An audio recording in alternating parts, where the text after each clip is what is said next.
ನಮಸ್ತೆ ವೀಕ್ಷಕರೇ, ಇವತ್ತು ಗದಗ ಜಿಲ್ಲೆ ಗಂಜಗಡ ತಾಲೂಕಿನ ಒಂದು ಪುರ್ತಗಿರಿ ಗ್ರಾಮಕ್ಕೆ ಹೋಗ್ತಾ ಇದ್ದೀವಿ. ವಿಶೇಷವಾಗಿ ಕೊಪ್ಪಳದಲ್ಲಿ ವಕೀಲರಾಗಿ ಇವತ್ತು ನಮ್ಮ ಕನ್ನಡ ಸ್ಫೂರ್ತಿ ಮಾಧ್ಯಮದ ವಿಶೇಷ ಸಾಧಕರಾಗಿ ಅಂದ್ರೆ ಸ್ಫೂರ್ತಿ ಸಾಧಕರಾಗಿ ಇವತ್ತು ನಮ್ಮ ಕನ್ನಡ ಸ್ಫೂರ್ತಿ ಮಾಧ್ಯಮದ ಮುಖಾಂತರ ಇವತ್ತೇನು ಹೊರಹೊಮ್ತಾ ಇರುವಂತಹ ಶ್ರೀಯುತ DM ಪೂಜಾರ್ ಅವರ ಹುಟ್ಟೂರಿಗೆ ಹೋಗ್ತಾ ಇದ್ದೀವಿ. ಬನ್ನಿ ಅಲ್ಲಿ ಹುಟ್ಟೂರಿನ ವಿಶೇಷತೆಗಳನ್ನ, ಅವರು ಆಡಿ ಬರತಕ್ಕಂಥ ಬಾಲ್ಯ ದಿನಗಳನ್ನ ಪ್ರತಿಯೊಂದನ್ನು ಕೂಡ ನಾವು ಇವತ್ತು ನಿಮ್ಗೆ ಕಟ್ಟಿಕೊಳ್ಳಲಿಕ್ಕೆ ಹೋಗ್ತಾ ಇದ್ದೀವಿ. ಎಸ್, ಬನ್ನಿ ವೀಕ್ಷಕರೇ. ಸವಿ ಸವಿ ನೆನಪು, ಸಾವಿರ ನೆನಪು, ಸಾವಿರ ಕಾಲಕ್ಕೂ ಸವೆಯದ ನೆನಪು, ಎದೆಯಾಳದಲ್ಲಿ ಬಚ್ಚಿಕೊಂಡಿರುವ ಅಚ್ಚಳಿಯದ ನೂರೊಂದು ನೆನಪು.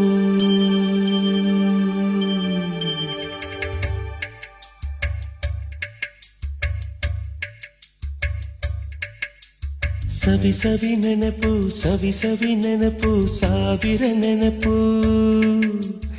ಎದೆಯಾಳದಲ್ಲಿ ಬಚ್ಚಿಕೊಂಡಿರುವ ಅಚ್ಚಳಿಯದ ನೂರೊಂದು ನೆನಪು.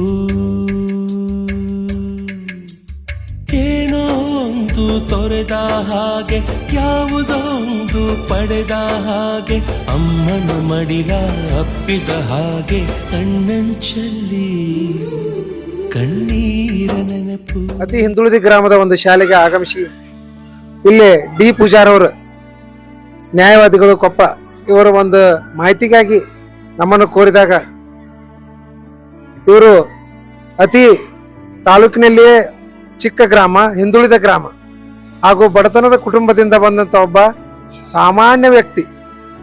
ಅಂತ ವ್ಯಕ್ತಿ ಇಲ್ಲಿ ನಮ್ಮ ಶಾಲೆಯಲ್ಲಿ 1ರಿಂದ 4ನೇ ತರಗತಿವರೆಗೆ ವಿದ್ಯಾಭ್ಯಾಸ ಮಾಡಿ ಮುಂದಿನ ವ್ಯಾಸಂಗಕ್ಕೆ ಗಜೇಂದ್ರಗಡ ನಗರಕ್ಕೆ ಪ್ರತಿದಿನ ಕಾಲ್ನಡಿಗೆಯಿಂದ ನಡೆದು ಹೋಗಿ ತಮ್ಮ ವಿದ್ಯಾಭ್ಯಾಸವನ್ನು ಮುಂದುವರಿಸಿ ಈ ದಿವಸ ನಮ್ಮ ಚಿಕ್ಕ ಗ್ರಾಮದಿಂದ, ಅದು ಕಡು ಬಡತನದಲ್ಲಿ, ಶ್ರೀಮತಿ ಹನುಮಮ್ಮ ಮಲ್ಲಾಡೆಪ್ಪ ಪೂಜಾರ್ ದಂಪತಿಗಳ ಒಂದು ಉದರದಲ್ಲಿ ಜನಿಸಿದ ಮಹಾನುಭಾವ ದುರ್ಗಪ್ಪ ಪೂಜಾರ್ ಅವರು.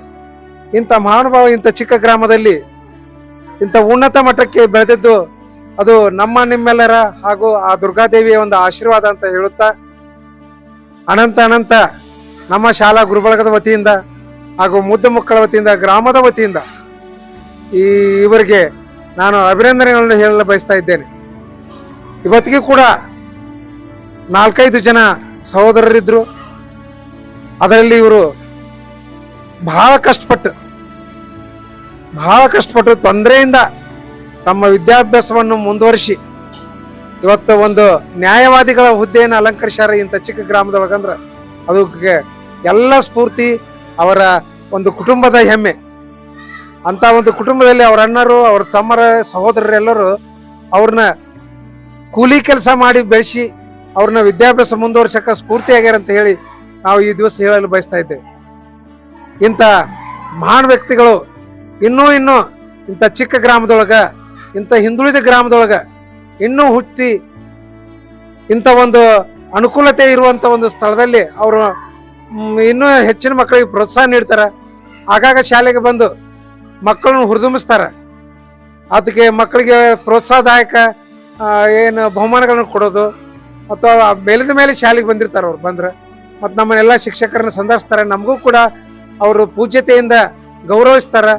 ಹಾಗೂ ನಮ್ಮನ್ನು ಒಳ್ಳೆ ಒಂದು ಕಾರ್ಯಕ್ರಮ ನಡೀಲಿ, ಏನೇ ನಡೀಲಿ, ಗುರುಗಳನ್ನು ಕರೆಸಿ ಒಂದು ಗುರುಪ್ರೀತಿಯನ್ನು ತೋರಿಸುವಂತ ಒಂದು ಇದನ್ನ ರೂಢಿ ಮಾಡಿಕೊಂಡಿದ್ದಾರೆ. ಅವರು ಪದ್ಧತಿಯನ್ನು ರೂಢಿಸಿಕೊಂಡಿದ್ದಾರೆ. ಅಂತ ಮಹಾನುಭಾವರು ಇನ್ನೂ ಇಲ್ಲಿ ಗ್ರಾಮದೊಳಗ ಬೆಳೀಲಿ ಅಂತ ಹೇಳಿ ಹಾರೈಸುತ್ತಾ ಅವರಿಗೆ ನಾವು ಶುಭ ಕೋರ್ತಾ ಇದ್ದೇವೆ.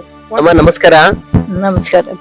ಈಗ ನಿಮ್ಮ DM ಪೂಜಾರ್ ಅವ್ರ ಕೊಪ್ಪಳದಲ್ಲಿ ಏನದಾರಲ್ಲ, ಅವ್ರ ಬಗ್ಗೆ ಸ್ಟೋರಿ ಮಾಡಕ್ ಬಂದಿದ್ವಿ ನಾವು. ಅವ್ರ ಬಗ್ಗೆ ಏನ್ ಹೇಳ್ತೀರಿ?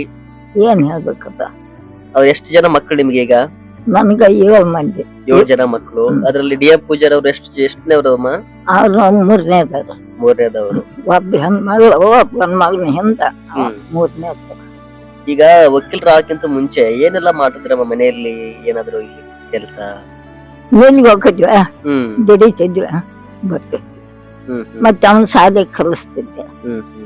ಮತ್ತೆ 3 ತನ ಕಲ್ತ್ನ ಬಾಳ ಇದನ್ ಮಾಡಕ್ ಹಾಳಾಟಿನ ಸಂಬಳ ಇಟ್ಟೆ. ಆದ್ಮೇಲೆ ಸಾಕ ಮತ್ತೆ ಒಂದ್ ಆಡ್ ಕಳ್ಕೊಂಡ್ ಮನೆಗ್ ಬಂದ. ಅವ್ರ ಮಾಸ್ತರ್ ಬಂದು ನೀನು ಇವನ್ ಶಾಲೆ ಬಿಡಿಸೋಡವ ಶಾನೆ ಅದಾನ ಅಂತ ಬಂದು ಮಗನ್ ಕರ್ಕೊಂಡ್ ಹೋಗಿ ಅರ್ಬಿದ್ ಬಲ್ಪಾಟು ತನ್ನ ಮಕ್ಕಳಂಗೆ ನನ್ನ ಮಗ ಹಾಕಿ ಕಳ್ಸಿದಾರ. ಬಹಳ ಕಷ್ಟದ ದಿನಗಳು ಅವಾಗೆಲ್ಲ. ಅಂದ್ರೆ ಒಂದ್ ಸ್ವಲ್ಪ ಊಟಕ್ಕೂ ಬಟ್ಟೆಗೂ ಇಲ್ಲ ಅಂತ ಕಾಲಮ್ಮ ಅವಾಗೆಲ್ಲ ಬಹಳ ಕಷ್ಟ ಪಟ್ಟಿದ್ರಿ. ಹಾಗಾದ್ರೆ ಹಪ್ಳ ಅದ್ಕೊಂಡ್ ಬಂತು ಕುಚ್ಕೊಂಡ್ ತಿಂದಿ ಅಂತದ್ರಾಗ ಕಲ್ತ ಇತ್ತಾಗ ನನಗ್ ಮಿಕ್ತ ಅನ್ನೋದು ಮಗ ಆತ ದುರ್ಗಪ್ಪನ ಹೆಂದ್ಲತ್ತ ಹೆಣ್ಮಗಳು ಹೆಂದಳು ಗಂಡ ಮಗ ಅವನ್ ಕೈ ಬಿಡ್ಲಿಲ್ಲ ಕಲಿಸ್ತಿಲ್ಲ ಅದನ್ನ ಕಲಿಸ್ತಾವ. ಅವರಿಂದಾನೇ ಇವತ್ತು ಇವ್ರ ದಾರಿ ಎತ್ತರ ಬಹಳ ಕಷ್ಟಪಟ್ಟಾರ ಹಂಗಂದ್ರೆ. ಹೊಡ್ಡ ಇದಪ್ಪ.